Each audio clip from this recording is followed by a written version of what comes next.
Assalamualaikum warahmatullahi wabarakatuh. Perkenalkan, nama saya Ahmad Fadil dengan NIM 230441136. Di sini saya akan menjelaskan mengenai desain topologi mesh. Nah, yang pertama sebelum itu kita harus mengetahui apa itu topologi mesh. Nah, topologi mesh itu adalah konfigurasi jaringan di mana setiap perangkat terhubung langsung dengan satu sama lain.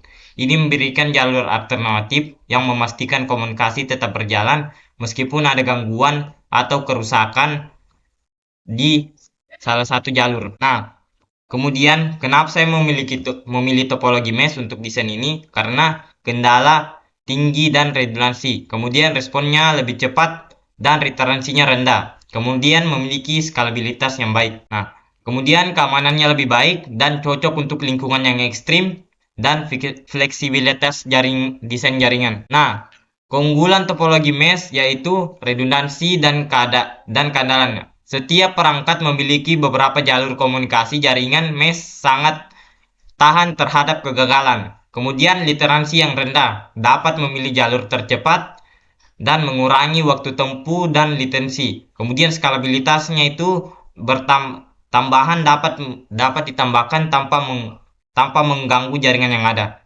Nah, kelemahan di topologi mesh ini yaitu biayanya lebih tinggi karena setiap node harus memiliki koneksi langsung ke node yang lainnya.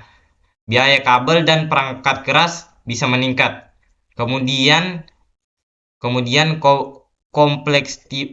kompleksi pengaturan pemeliharaan semakin banyak. Node kemudian semakin kompleks untuk mengatur dan memelihara jaringan. Baik, itu saja yang dapat saya sampaikan mengenai topologi jaringan.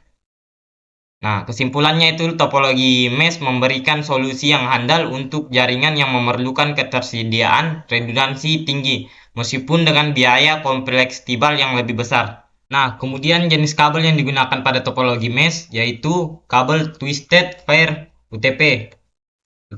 Nah, kemudian tuh kabel koaksial, kemudian yang ketiga yaitu kabel fiber optik dan koneksi nirkabel atau wireless. Nah, di topologi mesh biasa menggunakan berbagai jenis kabel, namun pilihannya tergantung pada kebutuhan spesifik jaringan fiber optik. Nah, kemudian yaitu IP address yang digunakan. IP address yang digunakan yaitu IP address private IP 4 address, kemudian public IP V4 address, dynamic IP segment, kemudian static IP assignment.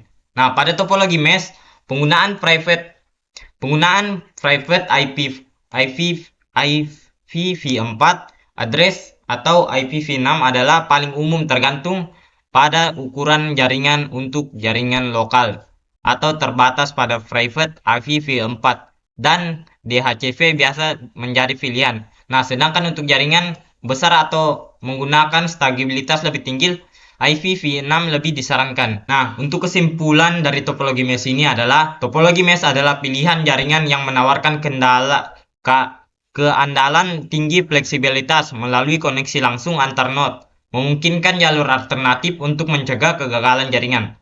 Nah, jaringan mesh menggunakan kabel yang sesuai dengan kebutuhan seperti fiber optik untuk kecepatan dan jarak jauh, UPT dan STP untuk koneksi hemat biaya, dan nirkabel untuk fleksibilitas di area yang lebih luas. Nah, alamat IP yang digunakan tergantung skala jaringan. Nah, private IPv4 cocok untuk jaringan lokal. Nah, sementara IPv6 cocok untuk jaringan besar dengan DHCP yang sering digunakan untuk kemudahan pengaturan IP dinamis.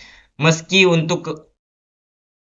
membutuhkan biaya yang lebih tinggi, mesh adalah solusi ideal untuk jaringan yang memprioritaskan keandalan dan ketersediaan tinggi. Nah, begitu saja dari saya. Saya Ahmad Fadil. Wassalamualaikum warahmatullahi wabarakatuh.